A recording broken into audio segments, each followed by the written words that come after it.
বাংলার যুবকরা এখন তো ঘুমন্ত, সাবধান হয়ে যাও। কাদিয়ানির ছেলেবেলাদেরকে বলে দিতেছি, বাংলাদেশের মধ্যে উলামায়ে কেরামের উপর আর কোনো মাথা নাই।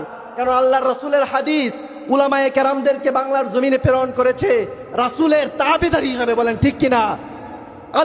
আল্লাহর জমিনে উলামায়ে কেরামকে প্রেরণ করেছে রাসূলের স্যার হিসাবে, বলেন ঠিক কিনা? এই উলামায়ে কেরামরা এক হইতেছে, আপনাদেরকে সাথে নিয়ে এক হইতেছে।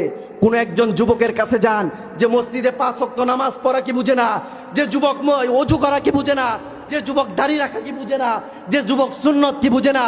কিন্তু যখন ওই যুবককে বলা হয়, হে যুবক, তোমাকে যদি রাসূলের অবমাননাকারীর বিরুদ্ধে বলিষ্ঠ কণ্ঠস্বরে তোমার নিজের রক্ত দিতে আর কোন ব্যক্তি তোমাকে আদেশ করে, কোন উলামায়ে কেরাম তোমাকে বলে, তখন তুমি তোমার জীবন দিতে কি রাজি আছো কিনা, বলেন ঠিক কিনা? যুবক বলবে, আমি এক